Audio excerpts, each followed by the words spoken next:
Hola estudiantes, los dos videos originales de este tema se perdieron por un problema de hardware. Este sumario es lo que he podido reconstruir. A continuación, vamos a ver dos casos especiales de problemas de dinámica y cómo abordarlos.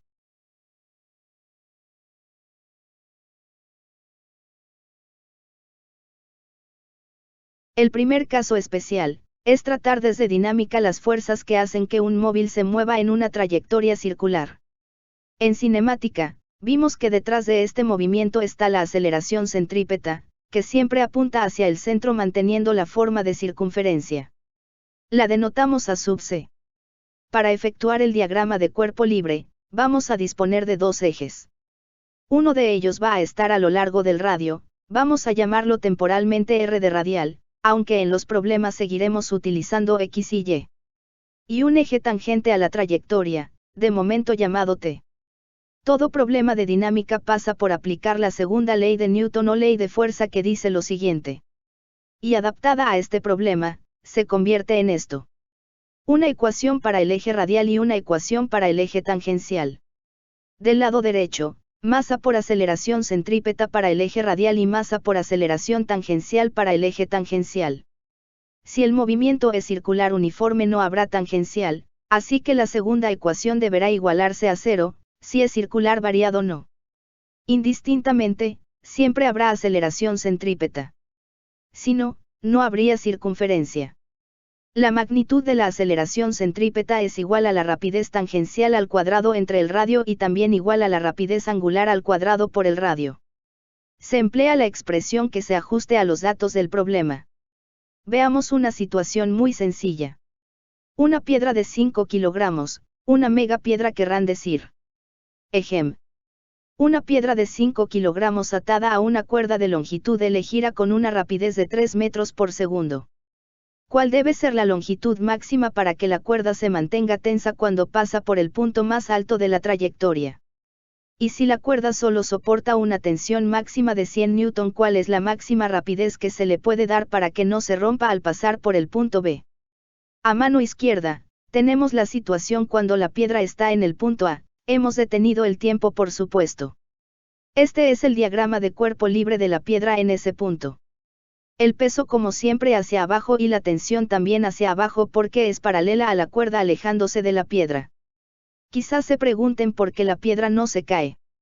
Si estuviera en reposo sí se caería por su peso, pero como tiene velocidad, en este caso en el eje X, cae progresivamente. Otro detalle, es que para los diagramas de cuerpo libre, voy a tomar el mismo sistema de referencia siempre, alineado con la trayectoria. La suma de fuerzas en el eje Y es la siguiente. Menos tensión, menos peso porque apuntan hacia abajo, es igual a menos masa por aceleración centrípeta. El menos del lado derecho se debe a que la aceleración centrípeta apunta hacia abajo y hacia abajo es negativo. Sustituimos la definición de aceleración centrípeta. Tenemos un total de dos incógnitas. Así que vamos a pensar un momento qué hacer. Nos piden la longitud máxima de la cuerda para que la cuerda se mantenga tensa. Vamos a descifrar el mensaje. Seguramente alguna vez le han dado vueltas a algo amarrado a una cuerda. Si la cuerda es corta, es fácil de hacer girar algo, pero si es muy larga, la cuerda se dobla y el objeto cae. Lo mismo sucede al variar la rapidez con la que se hace girar. Si se hace girar rápido es fácil mantener la trayectoria, pero si la rapidez es pequeña la cuerda se dobla y el objeto cae. La tensión se está viendo afectada por lo que estamos haciendo. Si la cuerda se dobla, es porque no es capaz de ejercer suficiente tensión para mantener el objeto dando vueltas, es decir, está por debajo del valor mínimo. Así que debemos sustituir el menor valor posible de tensión. Que en ese caso es 0, porque el menor valor de un módulo es 0. Cancelamos la masa de la piedra. Despejamos la longitud de la cuerda. Obtenemos este valor. Para la siguiente parte, nos ubicamos en el punto B. Aquí el diagrama de cuerpo libre tiene una sutil diferencia. Ahora la tensión apunta hacia arriba. En el punto B, la aceleración centrípeta se ve de esta forma. Así que nuestra suma de fuerzas se convierte en esto. Ahora la aceleración centrípeta es positiva. Sustituimos la expresión de aceleración centrípeta. Dividimos entre la masa. Pasamos la longitud de la cuerda multiplicando. Sacamos raíz cuadrada y obtenemos este resultado. Si la rapidez fuese mayor a 3 metros por segundo, la tensión tendría que tomar un valor mayor que 100 newton para mantener la piedra girando, pero resulta que la cuerda no es tan fuerte y se rompería bajo ese nivel de estrés. Conclusión: no girar la piedra a más de 3 metros por segundo. Vamos con otro problema. Un automóvil circula a rapidez constante por una curva de una carretera sin peralte de 50 metros de radio. El coeficiente de rozamiento estático entre las ruedas del automóvil y el asfalto es de 0,75. Calcule la máxima rapidez con que el auto puede tomar la curva sin patinar. Cuando nos dicen sin peralte quieren decir sin inclinación, la carretera es perfectamente plana. La situación vista desde atrás del vehículo es la mostrada. Visto desde arriba, se ve así. Para que el carro pueda tomar la curva circular debe haber una fuerza que apunte hacia el centro, sí porque sí. Es una fuerza paralela al suelo y lo único que conocemos que puede cumplir con este requisito es la fuerza de roce. Aquí tenemos el diagrama de cuerpo libre del automóvil. No nos sorprende la normal y el peso, pero porque el roce apunta hacia el centro. Porque una trayectoria circular es algo antinatural, hay que hacer un esfuerzo constante en forma de fuerza centrípeta para que un cuerpo se mueva en círculos. Imaginen por un segundo que las ruedas del auto están lisas porque el chofer es un irresponsable o está mal de dinero. Si va chola con los cauchos lisos a una curva no podrá tomar la curva, se va a salir de ella patinando. Es una situación muy peligrosa. En cambio, si el asfalto y los cauchos están en buen estado aparecerá una fuerza de roce estática impedirá que el auto se salga del carril. Es estática porque no hay un movimiento relativo entre el caucho y el suelo. Basándonos en este diagrama tendremos esta suma de fuerzas. Vamos a multiplicar la primera ecuación por -1 y a sustituir la definición de aceleración centrípeta para obtener algo más compacto. Sustituimos el valor límite de la fuerza de roce estática, es mi sube por la normal. La normal es igual al peso. Cancelamos la masa, que bien, porque no la teníamos lol. Al despejar la rapidez obtenemos esta expresión. Y finalmente este valor. Esta es una manera de estimar los límites de velocidad, vean que no depende de la masa del vehículo. Un límite de velocidad aplica tanto para una moto como para una camioneta. Aunque por supuesto, una camioneta a gran velocidad tiene más dificultades para detenerse que una moto por su masa, ambos están sujetos al mismo límite de rapidez porque el hecho de que el auto no se salga de la curva depende del asfalto y los cauchos, no del vehículo en sí. El siguiente caso especial es el de dinámica vista desde un sistema de referencia no inercial. Es decir, el propio sistema tiene aceleración. Así que ocurrirá un fenómeno extraño debido a ello. La segunda ley de Newton ahora se verá así. Tendrá un término extra F sub i. F sub i se llama fuerza ficticia o fuerza de inercia. Esta fuerza que realmente no es fuerza es igual a la masa del cuerpo que estudiamos por la aceleración del sistema. Vean que la aceleración del cuerpo A es distinta de la aceleración del sistema A'. Vamos a ver por qué decimos que son fuerzas de mentira con un ejemplo. Un Pac-Man de 2 kilogramos está en reposo sentado en un asiento de un vagón de tren que se mueve aceleradamente hacia la derecha con una aceleración de 3 metros por segundo al cuadrado. Calcule la magnitud, dirección y sentido de las fuerzas de contacto que ejerce el asiento sobre Pac-Man.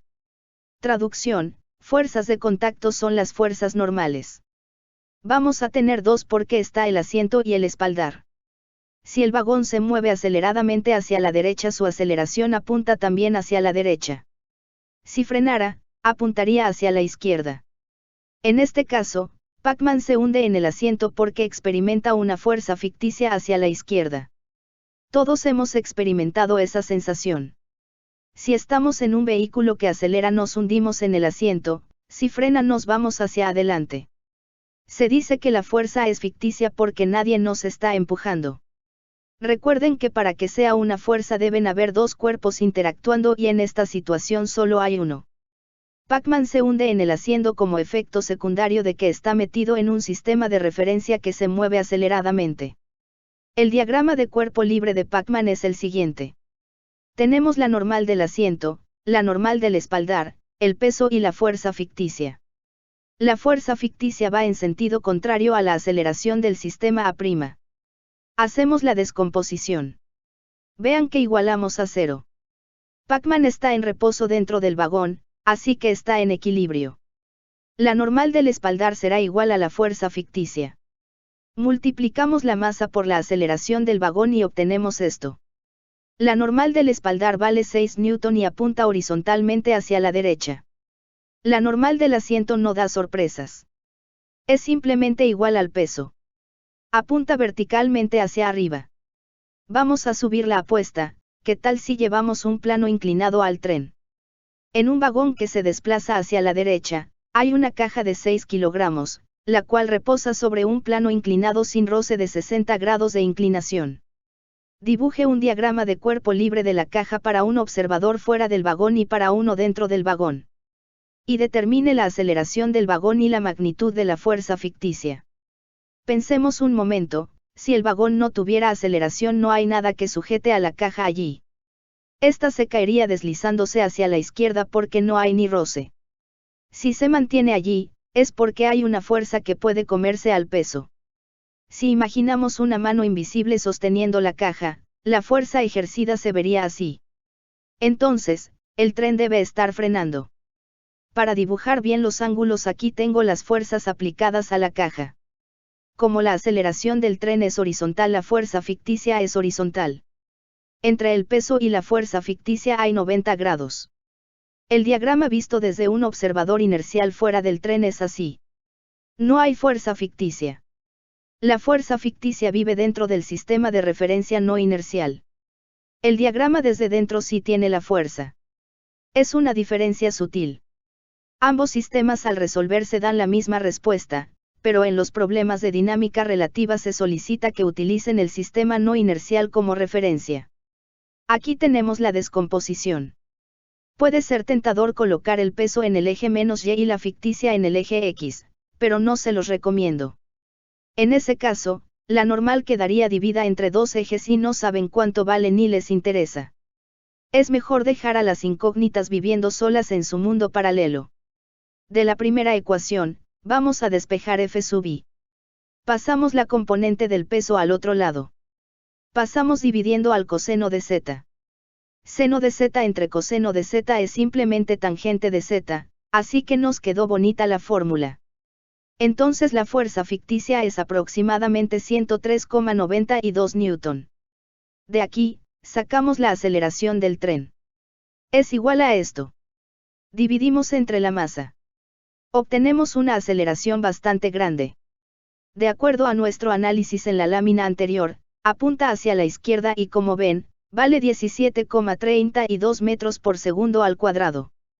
Ahora vamos a cambiar de eje. ¿Qué tal si nuestro sistema no inercial se desplazara verticalmente? Pac-Man tiene una masa de 2 kilogramos y está de pie en el ascensor. Aunque técnicamente no tiene pies, se podría decir que está de cuerpo. Calcule la fuerza normal que ejerce el suelo sobre Pac-Man si el ascensor baja aceleradamente. Baja frenando. Sube aceleradamente. Sube frenando o está en reposo.